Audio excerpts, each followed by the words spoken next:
కేంద్ర ప్రభుత్వమే రాష్ట్రాలను కరోనా సందర్భంగా కానీ ట్యాక్స్ డెవల్యూషన్లో భాగంగా కానీ ఫైనాన్స్ కమిషన్ కానీ డిస్కామ్ల ఉదయ్ లోన్స్ కానీ ఒక 41,159 కోట్ల రూపాయలు కేంద్ర ప్రభుత్వ నిర్ణయాల వల్ల ఇది రాష్ట్రాల మీద అదనంగా వచ్చినటువంటి భారంగా మనం చెప్తా ఉన్నాం అధ్యక్ష ఇలా మేము మా హయాంలో జాగ్రత్తగా చేసినాం.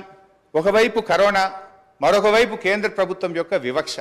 ఈ రెండిటి మధ్య కూడా మేము ఎక్కడ కూడా రాష్ట్రంలో సంక్షేమ కార్యక్రమాలు కానీ అభివృద్ధి కార్యక్రమాలు కానీ ఎక్కడ కూడా ఆగకుండా మేము ముందుకు పోయినటువంటి పరిస్థితి. ఒకవైపు కేంద్ర ప్రభుత్వం నుంచి అధ్యక్ష మన రాష్ట్రానికి హక్కుగా రావాల్సినటువంటి డబ్బులు ఇవ్వకుండా కేంద్రం వివక్ష చూపుతూ వచ్చింది. మేము అసెంబ్లీలో ఇక్కడ పోరాడినాం, కేంద్రంలో మా ఎంపీలు పోరాడినారు. కానీ ఇదే కాంగ్రెస్ పార్టీ నాయకులు కానీ ఢిల్లీలో ఏ రోజు కూడా ఈ రాష్ట్రానికి రావాల్సిన హక్కుల గురించి నిధుల గురించి మాట్లాడినటువంటి పరిస్థితి లేదు అధ్యక్ష.